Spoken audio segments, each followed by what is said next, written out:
I'm currently working on a Kold-Draft ice machine. Not very common, but I have two different issues I want to tell you about, and hopefully if you find this video, your Kold-Draft ice machine is not working properly, this will help you out. This is my Kold-Draft ice machine. We're suffering from two different issues. First issue is that there's a set of plugs right here.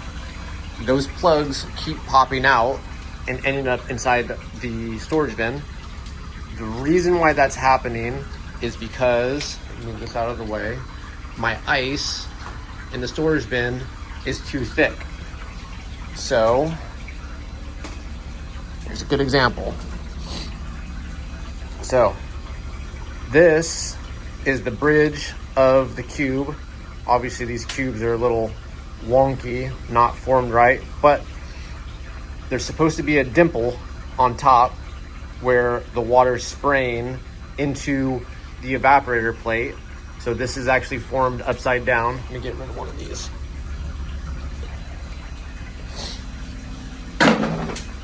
So this is actually formed upside down inside of the evaporator.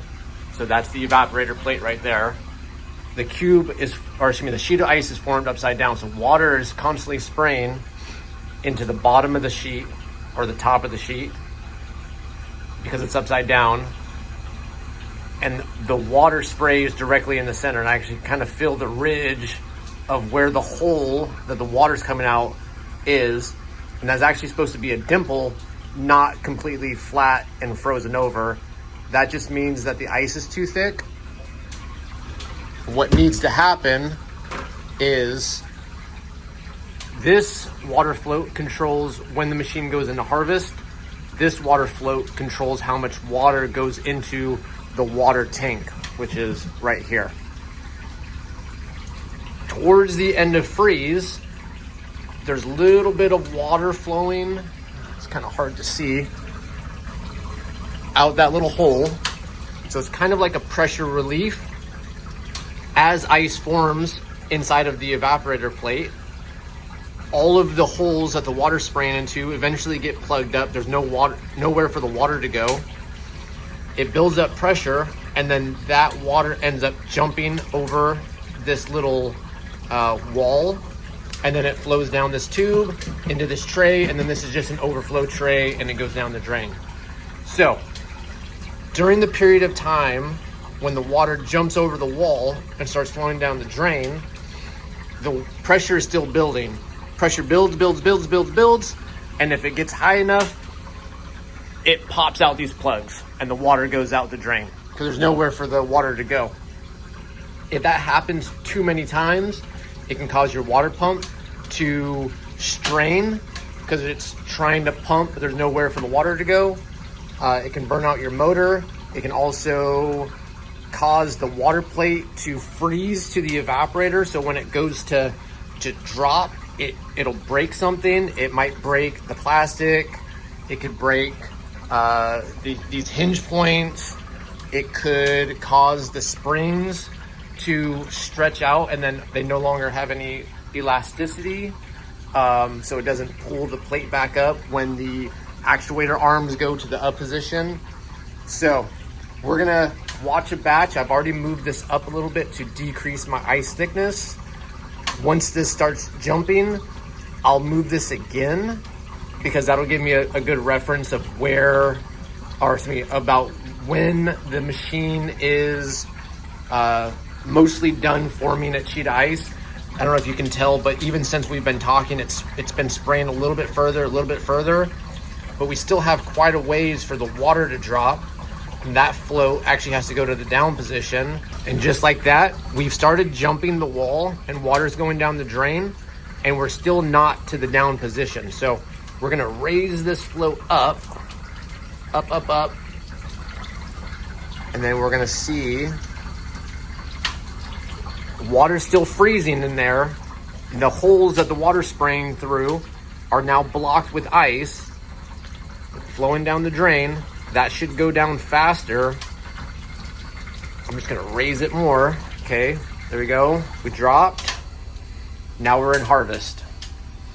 Or getting ready to go into harvest, excuse me. Let's see what we are at, freeze time. It's about a 27-minute freeze time. The water plate goes down. The whole sheet of ice should drop as one. The evaporator plate is now getting warm. I'm probably gonna watch a complete second cycle, see how that goes. I don't think that all that ice should be frozen to the evaporator like it is over here, or excuse me, to the water plate. We'll deal with that in a bit. Hopefully, now that the ice thickness is correct, it'll solve that issue on its own. There we go, sheet of ice is releasing. It's gonna fall as one. Should slide all the way into the bin, just like that. This is controlled, I believe, just by this thermistor. It reaches a certain temperature and then goes up. There might be a timer in there somewhere, but I can't remember exactly off the top of my head. This machine is not super common to me. I maybe work on these once every 3 months or so. This water plate is now going to the up position. I'm gonna stop that because that's basically the end of harvest. It'll click up and then we are now back into freeze. Evaporator plate is getting cold.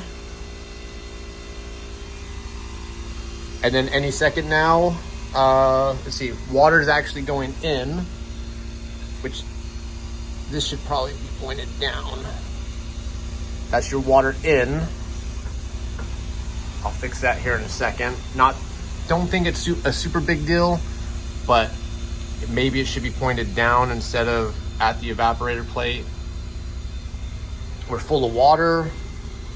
This water pump will energize here in a second. You'll see water start falling out of here. Water is now flowing out of here. That's how you know that the water pump's running, as well as sometimes you can see water splash up out of these little holes up top. You can kind of see the water moving there. And we'll keep an eye on this dropping. I'm gonna show you what the cubes look like now that I decrease the ice thickness. We'll see, let's just take this one. That one's full. Let's see, there's gotta be another one.